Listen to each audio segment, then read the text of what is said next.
You say, I'm going to find the way or I'm going to make the way. What is it that's going to truly fulfill you?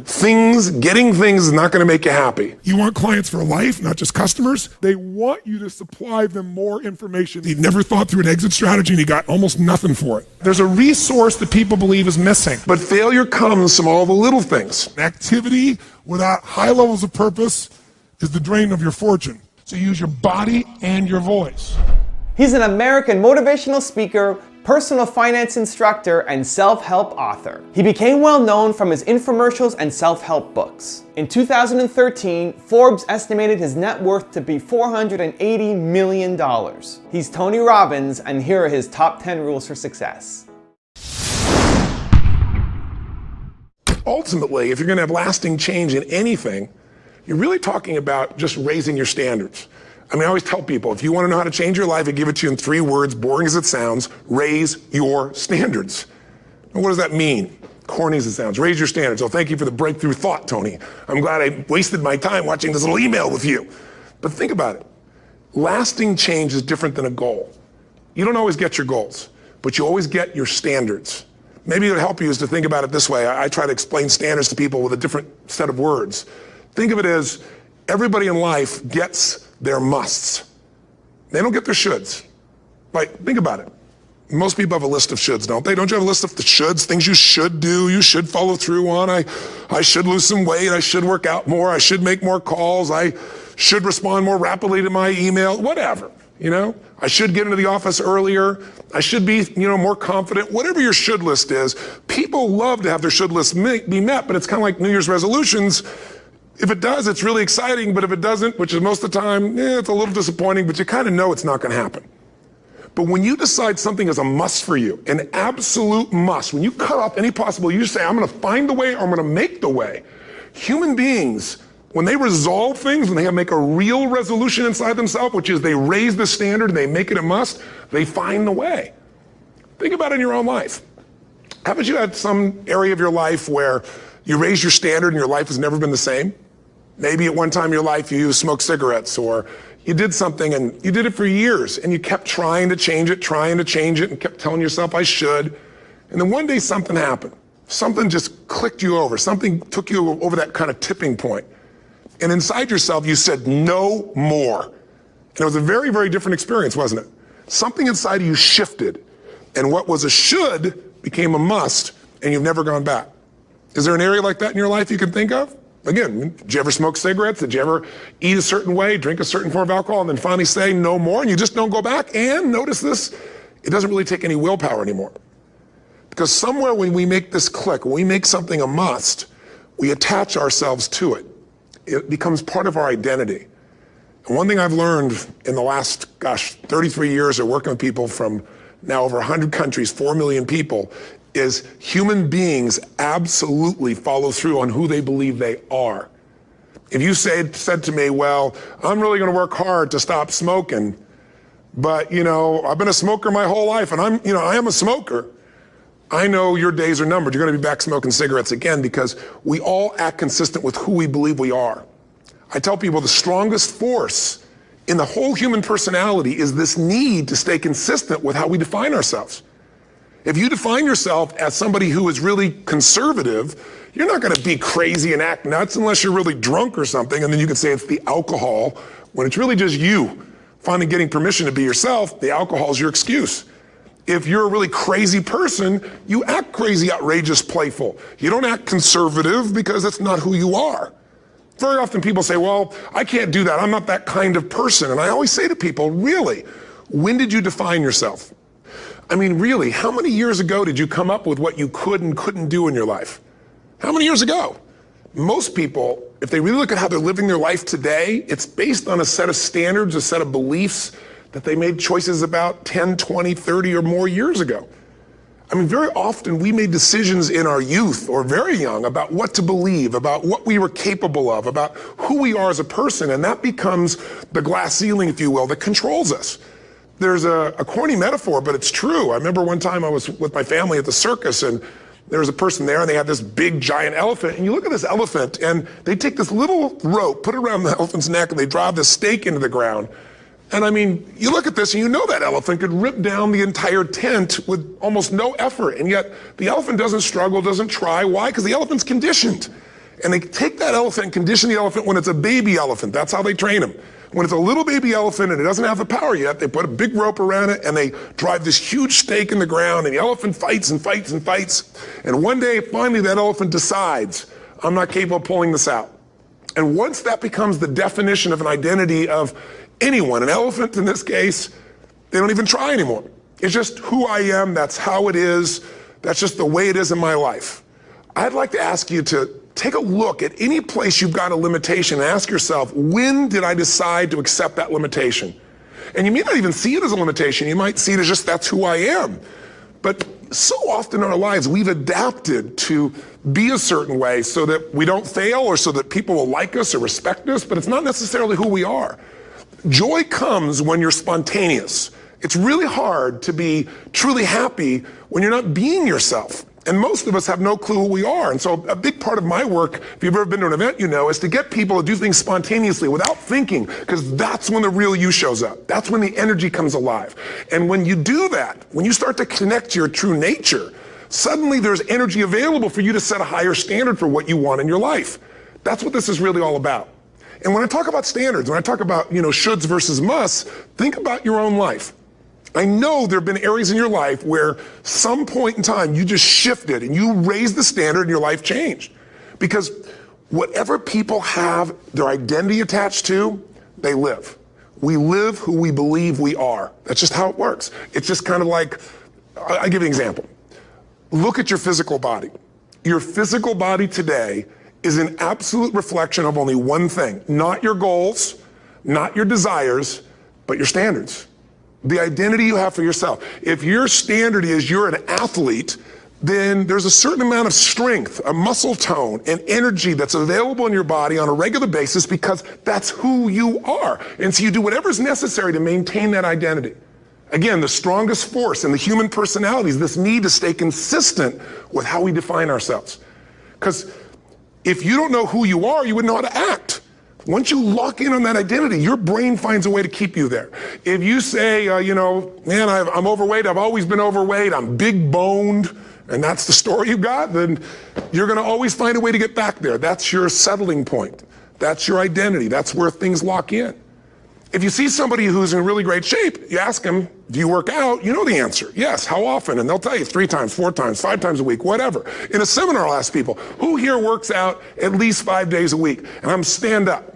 And you look around that room, and you know that they work out 5 times a week because you can see their body. You don't just get a result without some kind of action, without some form of ritual. Ritual meaning actions you do consistently. Now, do you think those people that are out there working out 5 days a week, do they have more time than you do? Or I have, or anybody else? Of course not. Is their life less busy? Of course not. It's just a must for them. They must work out that way, and they've made that turn and their life's changed.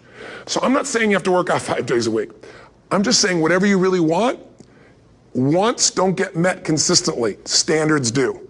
Whatever you identify, this is who I am. And so it's not so much about changing your identity as there's expanding it. Deciding that, instead of your goals to lose 10 pounds, which is not compelling, what if your vision was to get back to my fighting weight? This year, this month, this next 90 days, I'm going to transform my body. I'm going to take on a new challenge. I'm going to find some technique or strategy, there's a million of them, that can reframe myself where I want to feel younger, stronger, more vibrant than ever before. Here's my reasons. Because I want the energy to really make my life work. Because it's tough out there and I want to be stronger than I've ever been before. I want to go in front of the mirror and if I'm naked, not, want to laugh. I want to look there and take a good look and go, yeah, I'm proud of whatever I see there. Whatever it takes, something's going to make you laugh, smile, something's going to tease yourself, but something's going to move you to another level. If you identify yourself in a new way and you own that every day, and that becomes the standard of how you live, you'll find the way to make that standard real. Money's the same way. Think about it. It doesn't matter what's happening, quote unquote, in the marketplace. People that make money find a way to make money no matter what, don't they? I mean, most people's standard is to pay their bills. So that's what most people find a way to do, even when economic times get tough. Most people, if that's their absolute standard, they find a way. Some people's standard is pay their bills most of the time. And so most of the time they do. Some people's standard is not just to pay their bills, but to take care of their family and maybe even some of their friends. And they find a way. In fact, you know, some people may be in a family where they don't have enough money. They barely have money to pay their bills. They work their guts out. And then somebody, their mother, their father, somebody else, their sister gets ill, and there's not enough money to take care of it. Nobody else has money in the family. They don't either, but they find a way to get that money to take care of their mother or father, don't they? And pay their bills. They never could do it before. Why? The situation made them raise their own standard. And not everybody does that. Somebody else in the family might have money and still not take care of their mother. It all comes down to the inner game, my friends. Changing your life is a change in the inner game. The outside world you can't control, but you have absolute control over this one if you learn the dynamics of what shapes you. And identity is one of those simple, clear, fundamental basics that if you start to shift it, everything else will shift in your life as well. Some people, by the way, have to have more than enough money to do what they want, when they want, where they want, with whomever they want, contribute the way they want. And if that's their must, they find a way.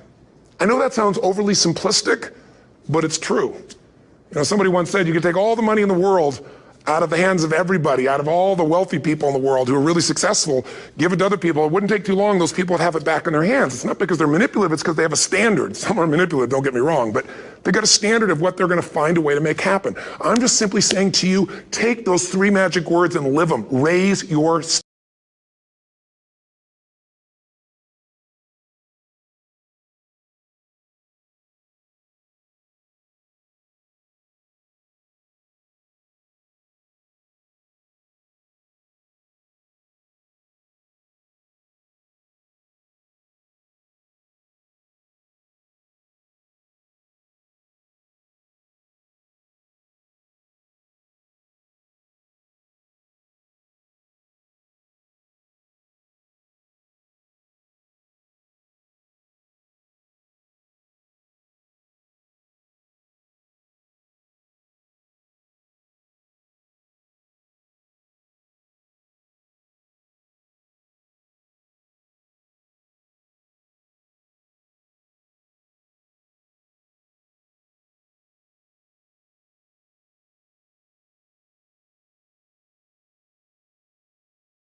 Getting things is not going to make you happy.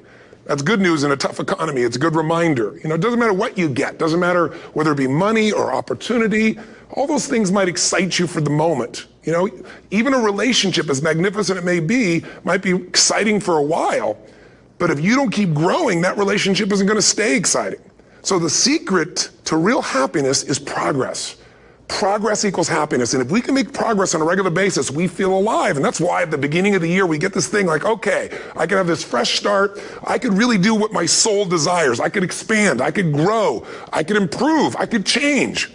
Or maybe better than change, I could progress. See, think about that. Progress is an aliveness to it, doesn't it? You don't have to work at changing. People say all the time now, well, I'm working on changing. Don't worry about it.